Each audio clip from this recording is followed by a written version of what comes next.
Hello and welcome. I'm Nick Shicey's domain.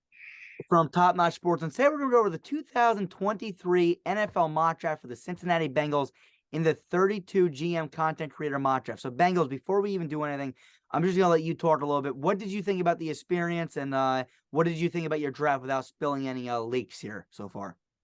The experience was super fun. It was super fun to get to talk with, 31 other guys who were super into football. I personally thought that I hit the positions I needed to for Cincinnati in order to finally win us a ring after being so close 2 years in a row now. So, I feel pretty good about the overall experience. Yeah, and again, I think that you had a pretty dang good draft. And again, we'll do your draft grades and stuff at the end. Real fast, though, tell them your page too. Let's plug in your page. Tell them the name of it and what you do a little bit. Yeah, my channel name is Shicey's Domain on Instagram. I mainly do Bengals edits and Bengals news and stuff like that. Not quite like all of like the top news. I'm just more like a kind of I do it for fun. I do it like I really enjoy what I do. I really just like making edits stuff like that. Yeah, for sure. So again, everyone go check him out. I don't care what fan page you are. He does an awesome job. All right. Ultimately, that's that. We're gonna hop into your draft. Again, it was interesting. We'll see what they end up doing on Thursday because we're right here. The draft's like a few days away. But again, you participated in this mock draft and you made your picks as a general manager. So now we're gonna hop into the slides. 180. 180 set.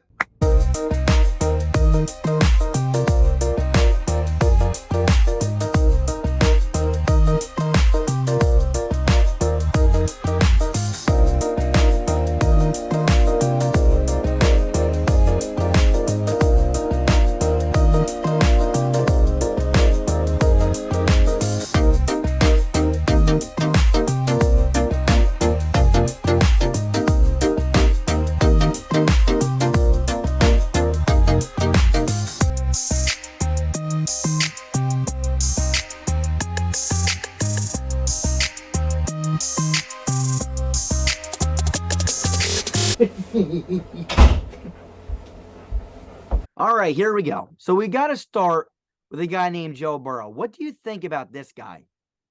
I feel like he proved last year he was top two behind only one guy named Patrick Mahomes. He's just a leader. He plays. I've heard him compared to Batman. He's not doesn't have all like the physical traits some of the other guys, but man, can he leads this team really well. Plays like he plays like an assassin basically. He kills quickly and moves on to the next play. Doesn't really care. He's cold blooded. That's the best way to describe him. Yeah. I mean, again, this guy does not crack under pressure. Joe Cool. There's a thousand names for this guy, Joe Burr. It goes on and on. I mean, this guy is a guy that, plays a position well, great accuracy. I mean, again, I know that you're a Bengals guy, but even from an outside point of view, a guy that's not a Bengals guy, I'll tell you, this guy is definitely top five in the National Football League. I like what I see from this guy, and he's a hell of a football player. So that's Joe Burrow. And I think that this guy can absolutely help you guys win a ring going forward. All right, so now let's go to our first slide here. Here's our grading scale. So I'm going to break this down for you. We give you 4 grades.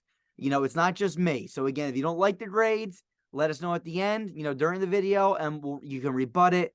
And then ultimately, halfway through the season or next year, we'll go back in and we'll reevaluate and see if we messed up, if we overgraded you, undergraded you, or if we were spot on. So we're going to grade you on the trades that you made, whether or not you did good or not. The draft as a whole, did you draft good, talented guys? And did you fill in needs, overall, and plus the trading? So this is more of an overall thing. Talent, did you draft high talent with your picks?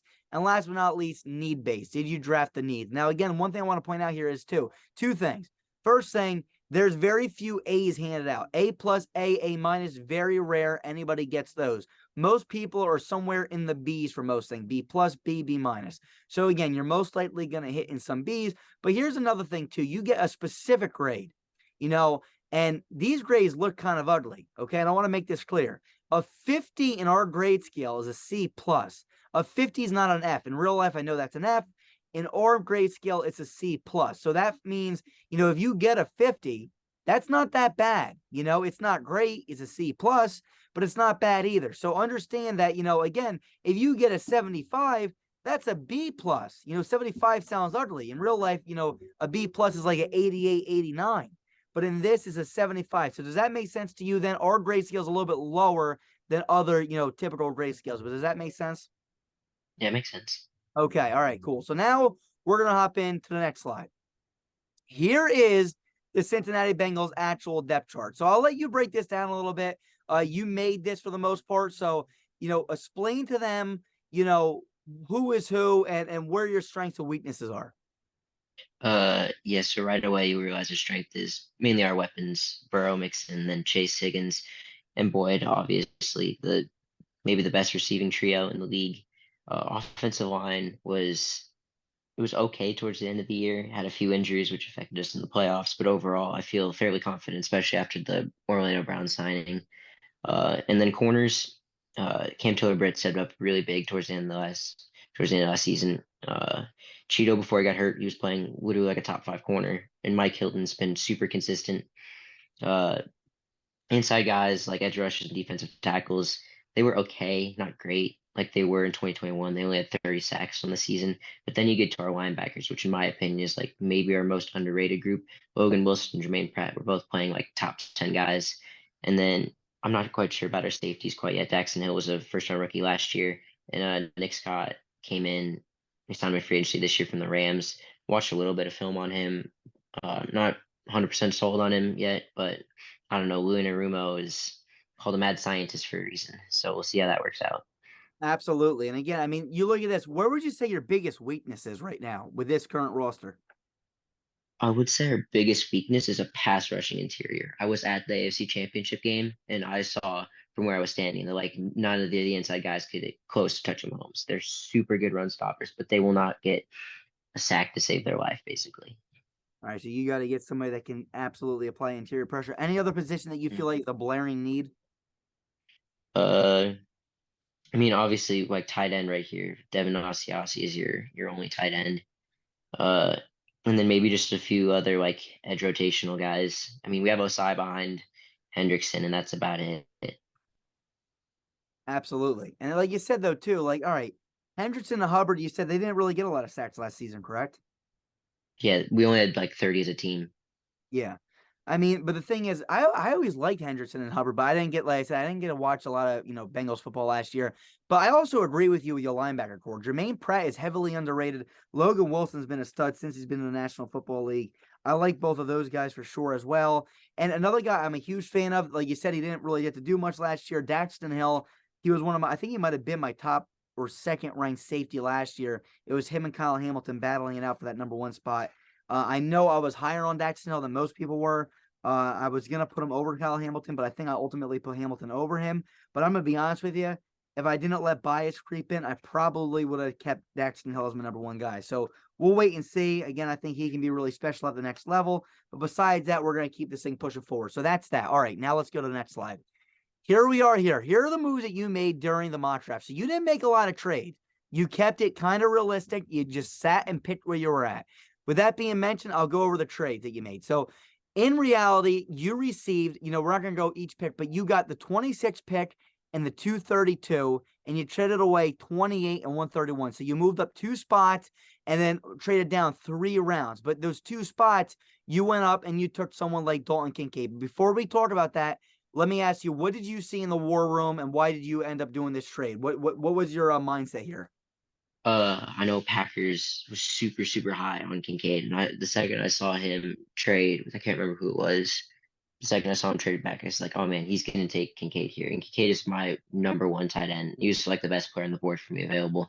It's like the fourth round is a really weird round for Cincinnati. There are a lot of good players, but no one that really fits like their schemes or their position needs. And so like like the mock drafts I've done on like PFF or whatever, like the fourth round's like the weakest round for Cincinnati, I feel like. So it's like Yeah. I can give that up and go get my top guy in Dalton Kincaid and, solidify that tight end position. Exactly. And again, like these are moves that happen in real life that teams got to go up. And I always say, if your guy's on the board, go up and grab him. And you clearly did that. You went up and got Dalton Kincaid at the tight end position, a guy that, I'm a fan of, and I'll let you break down him real fast. So start off with Dalton Kincaid. Why do you like him? Uh, like I said, I was at the AC Championship game and I saw Kelsey just cook our defense, just like destroy us. And I don't think Kincaid plays quite like Kelsey, but I think he plays more like kind of like a Kelsey player than guys like Michael Mayer, Darnell Washington. I feel like Kincaid is a bit more of a vertical threat. The Bengals didn't ask Caden Hurst to block a lot, and I don't imagine they'll ask Kincaid to block a lot, which is a good thing because Cade isn't super good at blocking, but my goodness, can he get open downfield and he catch the ball really well. Absolutely. And again, Dolan Kincaid, 6'3", 246, not the biggest guy. He's not like, 6'6" or 6'5", but 6'3". And I'll tell you something, I thought he was a very interesting prospect. He looked very good on film. He's not as big as the other guys, like I said, but he does fight for extra yards. He transitions phenomenally into a runner after the catch. He's very smooth. He catches balls over the middle field and in traffic. He has some of the better hands in the draft. And I think, this is one of the, best tight end rooms I have seen in the NFL draft in a long, long time. So again, Dalton Kincaid in the first round, that's not crazy at all. I really like Kincaid. And again, real fast, let me explain why this pick's in blue. The ones in purple are your original pick. So the blue pick is the unoriginal pick that you traded for. Again, you moved up 2 spots to go grab Dalton Kincaid. And again, that's a move that you felt like was necessary to go get your guy. And I absolutely, I stand by that decision too. Second round, you take cornerback Julius Brents. What did you see in him? I was so surprised he fell. I have like a super early second round grade, like pick 40 on him. He's physical, super athletic, a little, I don't know, like he hasn't been well unpolished, we'll say that. But like I said, I have a whole lot of confidence in our secondary coach and our defensive coordinator. They can, fix him up a little bit and turn him into an absolute beast in the secondary. Absolutely. And again, this guy's a guy that's a bigger guy, 6'2", 198, 4'5", 340. This is a guy that you bring in to possibly guard, someone like a Rashad Bateman, a young guy, but a little bit of a bigger receiver, 6'1" around. A George Pickens possibly in Pittsburgh, and Amari Cooper in Cleveland. This is a guy, he's not the fastest, 4'5", 340. And I feel like he is a raw talent. He's a guy that, again, if paired up with the right defensive coach, which you got a phenomenal defensive coach over there in Cincinnati, Lou, what's his last name again? Anarumo, Arano, yeah, Anarumo. that's it. I can't pronounce it, but that Lou, he's a great defensive coordinator. I've been watching him for years. Really respect what he's able to do, and he's a guy though that to me, has all the potential you need. You just need him to get coached up. And again, who knows? Maybe this guy can make an instant impact for your team. Third round, you go and you take a running back. I'm absolutely in love with Israel Abanikanda. What do you see about Israel Abanikanda? Well, I knew the plan was to keep Joe Mixon, at least in this mock draft, so I can kind of have him just develop for a year, maybe 2 years, just sit behind Mixon, come in for a few plays, maybe a third down or whatever, be a third down back. He's a fairly decent pass catcher, but my goodness, he's so explosive. What do you run, like a 4.40? And Yeah, man, yeah, he gets to the second level so easily and so quickly. And I mean, we missed out on a lot of opportunities with Mixon, who just didn't have necessarily breakaway speed, wasn't averaging the most yards per carry. So this just gives a chance to give Mixon some rest and let, this rookie see, if he can break off a 20, 25-yard run fairly consistently. absolutely. And this is a guy, like you said, he didn't run at the combine, but at his pro day, they clocked him in at 4.4, 140 time, which is, again, let's put this in simple Madden terms because most people know Madden. That's about a 92-ish speed, 92, 93, 5'11", 216. He's not 190, 200. He's 216. He's a big guy. And, big guy. I mentioned that he has elite breakaway speed on tape. He's a one-cut style running back, and he's able to pop huge runs. This is a perfect mixed match with someone like Joe Mixon, in my opinion. I really like Israel Abanikanda. I think that he only makes the offense more potent and can help you really out. And then let's go to the 5th round edge rusher, Tavius Robinson. Do you know much about him? I remember watching the Ole Miss Alabama game, and I just remember seeing him constantly in Bryce Young's face. I'm like, man, this is a guy from an edge rush from Ole Miss. You don't see Ole Miss put out a lot of edge rushers that is cooking Alabama's offensive line, which is usually pretty good. He was like always just harassing Bryce Young. And I know that Cincinnati has had a top 30 minutes with him, I think. And I know they're really high on edge rushers like him, rotational guys who can come and give a quick burst of speed off the edge, get to the quarterback as quickly as possible. I've watched some film on him, and I've liked what I've seen. From what I've seen, I think that he could be a really good rotational guy behind guys like Trey Hendrickson and Sam Hubbard. Absolutely. So again, there you go with him. And like I said, it's a really nice draft that you had here. So any regrets or any things that you really like that you did during this draft so far? I really liked the Brenson Abenikin pick. The only thing I wish is uh defensive tackle. Like I mentioned, I wish I could have like the board just didn't quite fall right for me to go and grab one. Uh, but other than that, I don't think I've too upset with my draft. I think I aced, like I said, I hit all the positions I feel like I needed to hit in order to get us, hopefully a ring. Yeah, absolutely. And again, let's go now to the next slide where we're going to break this down. All right, here's what you got. Here are the moves that you made to try to get your team this ring. You start off right away. I mean, again, we got Orlando Brown and Jr. in green because he's a new signing. Same thing with Nick Scott. Yellow, you got your placeholder, Leo Collins, who maybe you want to possibly replace in a year or so, or maybe someone battles him out in camp. Dalton Kincaid, Israel Abanikanda as well. And again, you still got those other guys too that you drafted. What do you think overall with this roster? Are you happy with the way this looks? Yeah, I'm 100% happy. I mean, being a team coming off, the Super Bowl and then an AFC Championship loss, you don't have necessarily too many holes you got to fill. You're just kind of looking to add talent and add depth, and I feel like I did that. Absolutely. And again, we could even have plugged in Julius Brents up here too. Maybe he's not a starter day one, but this is a guy that's going to be competing for the job. And again, another guy that you picked and you chose that, going to be fighting for an opportunity on this football field. But again, overall, this roster looks solid. You got great weapons surrounding Joe Burrow, Higgins, Chase, Boyd, Kincaid. You got great running backs in Mixon and Israel Abanikanda, especially since you guys lost Samaje Perine. You got a good offensive, well, I should say good enough offensive line for now. Defensive line, like I said, pretty dang solid in my opinion. Definitely above average for the NFL, but like you said, you want to get an interior, maybe pass rusher. Cornerbacks looking pretty solid. You got Julius Brent to back up these guys. Jermaine Pratt and Logan Wilson, phenomenal linebacker duo, and Nick Scott and Daxton Hill. Is there anything with this roster you feel like still possibly a weakness? Maybe that interior defensive line, like you said. Anything I else say, besides that? like I said, just a pass rushing interior defense line. Like, uh, when DJ Reader was on the field, teams averaged like 3.4 yards per carry, which was second in the league. So like they're such a good run stopping team. The only issue is like if teams have two really good tackles, then they won't touch the quarterback at all. Because DJ and BJ, I'm not even sure if they combined for 7 sacks total last season. Absolutely. Absolutely. I 100% agree with you. And again, this is what we're looking at here. Again, it's a really solid lineup here. And again, I honestly believe if you put this team on the football field, you guys may very well win a championship. So real fast now, I'm just going to flip back and forward for the people to see before, after, before, after, before, after. So if you guys can see, we're replacing Devin Asiasi for Dalton Kincaid, and we're also adding in a running back. And again, you guys already know we added, Julius Brents in there as well. So again, interesting draft there for sure. Really good. Let me ask you this.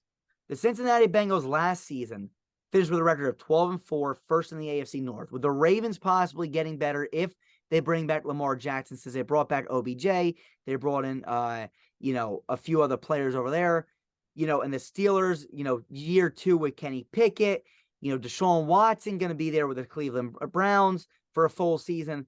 What do you think is a realistic prediction if they do this as their draft?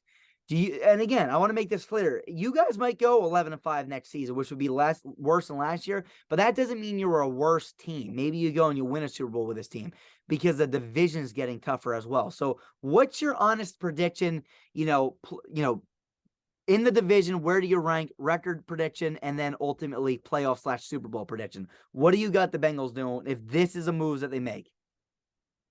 So honestly, I think 12-5 is probably the most realistic. I feel like you split the series with the Ravens, maybe drop a game to Pittsburgh, but I don't know. I feel like we can probably beat Cleveland. We could probably sweep Cleveland, but I don't know. Pittsburgh will be tough. Baltimore obviously is always going to play us tough. And I don't know why, but the Browns seem to always play us tough as well. But I don't know. We play the whole AFC South as one of our divisions, and then we do have to play the NFC West. But I don't know. I feel like besides the Niners, that division isn't going to be super tough. So I feel like 12-5, maybe 13-4 if everyone stays healthy is fairly realistic. So what are you thinking then officially if you had to lock it in? I would lock in at 12-5. 12 and Probably 5. like it depends on if they beat Kansas City again in the regular season or not for the one seed. Absolutely. Whoever wins that game gets the one seed, in my opinion. Yeah, for sure. I mean, look, I do feel like you guys are gonna finish number one in the AFC North. I feel like it's fair to say 12 and I'm gonna go 12. I'm gonna slide in at 12-5 basically, I know that wasn't you were 12-4 last year, but basically kind of the same as last year, 12-5. Just because the fact that the division slightly getting tougher, still finishing number one in the division. Where do you think they do in the playoffs? Do you think they go all the way? I mean, I certainly hope they can. They do. I know they can. They've proven it. Burrow took this team to a Super Bowl with an atrocious offensive line, and they were some good refs away from a Super Bowl appearance again. Whether Yeah, you agree with that or not, I don't know. I don't know if Burrow's ticked off enough from losing last season. I don't think teams want to play a ticked off Joe Burrow. I definitely feel like a Super Bowl is a real possibility. I definitely feel absolutely. like AFC Championship is pretty. I feel like they definitely could do that again 3 years in a row. And yeah, Yeah. I know I feel like the sky's the limit for this team. Absolutely. And again, you got the pieces you need. I mean, between Kincaid and Abanikanda, that's really going to help out this team right away, day one, especially their offense. I mean, I don't know how you go Kincaid, Chase, Boyd, Higgins, Abanikanda, and Mixon. With and adding Orlando Brown Jr. is only going to help. So that's really good there. And ultimately, I'm going to slot you guys at least making if you make these moves, if you're the GM and these are the moves that actually happen, I feel like you guys go to the conference championship at the very least. But I'm gonna slot you into the conference championship. I don't know what's gonna happen. You can piece that game, you win that game, next you win the damn Super Bowl. But I'm gonna slot you in right now at making the conference championship if these are the moves that you make. I think that's a fair prediction. Here we go back to this. This is a real life team right now. Thursday's a draft. What do you think they're gonna do in round one? Do you think they're gonna ultimately go tight end, and do you think they go with someone like Kincaid, or what are you predicting there? I know they're really high in tight ends. They've had top 30 visits with both Kincaid and Mayer. So I feel like tight end, if the board falls right, I feel like if Mayer or Kincaid are there, I feel like they're going to take them without a doubt. I mean, unless maybe like Kalijah Cansey falls, that's the only other guy I can see them taking over. Then, but other than that, they're not super high on all the offensive tackles in this draft. So I feel like tight end or like I said, if Cansey falls, it's probably him. But other than that, I feel like it's Kincaid or Mayer at this point. All right, so yeah, let me ask you that. So if Cansey's on the board, was he on a board for ours or no? I forget. I don't think he was on the board for ours. Okay, so if he was, would you have taken him over Kincaid? I personally would have taken Kincaid. I'm a lot higher on Kincaid than I am on Kansas. I just feel like Okay, and then Kansas is a how little about? small. Yep, go ahead. I'm sorry, go ahead. Kansas is maybe just a little bit small for what like the scheme that we run is. I feel like Cincinnati wants someone that's just maybe a little bit bigger.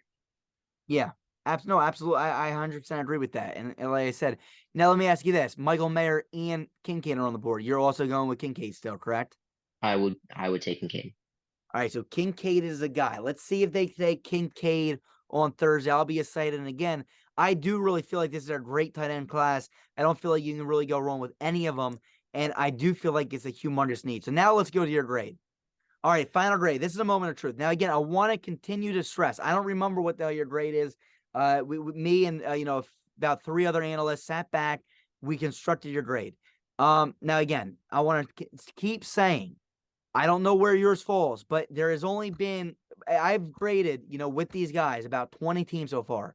I think we've handed out maybe three total in the A's. So you're most likely going to see B minuses to B pluses as your grade. So let's see where we have you in each category. And after each one, I'll have you break it down and tell me whether or not you agree, you think it's fair, or you disagree. And again, next season or in the off season next year or even halfway through this season, we'll reevaluate whether or not we got it right or wrong. So trades, ultimately, they ended up giving you a B plus. The reason why, now again, I'm only one part of this, but the reason why the consensus was now again, B minus is pretty good, right? I mean, a C means nothing happened, but a B minus means it was above average. You ultimately moved up 2 spots. Yeah, you gave up the fourth round. You gave great explanation why you did that. You go up and you get your guy. You go up and you get Kincaid. Could you have gotten a little bit better of a deal? That was definitely on the table. If they were saying if you maybe gave up a fifth or a sixth, who I don't know if you would ultimately have gotten that deal. When it was all said and done. So ultimately, they went with a B minus. What do you think about that? Yeah, like I said, I feel like the guys more in the fifth round they do in the fourth round. And I know it's kind of crazy. Dude, the fourth round really is just a dead zone in my opinion for Cincinnati. So it's like I don't really need this pick. I can get rid of it and go up and get, like my number one guy on the board still. And so I was like, I personally thought it was worth it. I feel like a B minus grade is I think it's fair. Again, like I wasn't wasn't a blockbuster trade or anything. It wasn't like I robbed someone or whatever. But Yeah. yeah, I went up and I got my guy for it. Absolutely. And again, that's why B minus again, which is a pretty, you know how high that is. Like that's a decent grade for us on our grade scale. So let's go to the next one now. The draft from an overall point of view, that ended up giving you a B. This basically means again, you went out, you got guys like Dalton Kincaid, Julius Brents, Israel Abanikanda. Again, I'm going to keep on stressing I'm huge fans of Kincaid and Israel Abanikanda. So overall, I was happy with those two picks. What do you think of a B for the overall draft between trades, talent, needs, etc.? What do you think about that? Yeah, I feel like that's pretty fair. I personally would have graded it a B plus. Again, I feel like Kincaid and Abanikanda fill like two pretty big needs. I feel like Brents just gives us more depth, especially with Cheeto coming off an ACL injury, not necessarily 100% there. And then I got another edge rusher just for more depth, which is obviously what every team needs edge rushers. It's nothing new in the NFL. I don't know, I feel like B plus somewhere around there. I feel like that's pretty accurate. Yeah, and again, I 100% agree with you. I mean, in reality, like you did fill in most of your needs. You got pretty good players at the spots that you chose. So ultimately, I'm happy with your draft. And again, I was trying to push that grade up a little bit, but sometimes I get vetoed. All right, let's look at the next one. Talent's a B. Okay, they feel like the talent that you drafted basically was that pretty dang good. It's not Dalton Kincaid at the end of the first round. Great tight end. I love him. Great choice. And again, he is one of the best. Now, again, they're going to say, most people are going to say, oh, it's a tight end. I'm telling you right now, Kincaid, in my opinion, is really good. The next pick in Julius Brents, he's a guy that, again, I think the upside for him is phenomenal. The issue with him, like you mentioned too, is that he might be a little bit not polished enough yet. So that might be why it got a little bit lower of a talent grade than it should be. But again, I like him a lot. And I'm Israel Abanikanda is absolutely phenomenal in my opinion. I love him as well. And then you put Robinson as well. So what do you think about talent? Again, I love two of your four picks. I understand Julius Brents as well. I like him as well. Robinson, I understand that pick as well. But ultimately, they went with a B. What do you think about that? I feel like I went with pretty like high ceiling guys. Not necessarily like boomer bust per se, but like really kind of like just super athletic physical specimens that, our team can kind of mold into, players who could be, like I say Pro Bowl level, but like consistent starters, Yep. especially in like Kincaid, Brents, and Abanikanda. Robinson will probably be rotational guy for most of his career, but hopefully like 3 sacks is like a year is probably pretty reasonable for him. But yeah, I feel like I don't know. I feel like Kincaid, in my opinion, has like top five tight end in the league upside. And then Abanikanda, like again, when you're that big and also as fast as he is, it's a hard man to tackle. Guys kind of seem to just slide off of him. And Brent's, I know like he's super raw, but just one of the most athletic. I think his RAS is like 9.99 or something like that. Again, just a guy that like you give Cincinnati a chance to just kind of mold and shape. I feel like he could be a really scary player in the NFL. Absolutely. And again, I'm gonna pound the table here for you too. With you keep on saying Abanikanda. I mean, a lot of people are high on Kincaid. A lot of people, are high on Brent. But I'm gonna keep pounding the table here on Abanikanda because not many people are saying about him. But I absolutely love that pick. And again, given 1 year to mold behind Joe Mixon, I feel like he'll be fine. All right, need they give you a B. Now this is the one I'm really scratching my head a little bit because to me, I don't know. I mean, again, you did mention the interior defensive line spot, but and maybe I mean, what's your opinion on Nick Scott?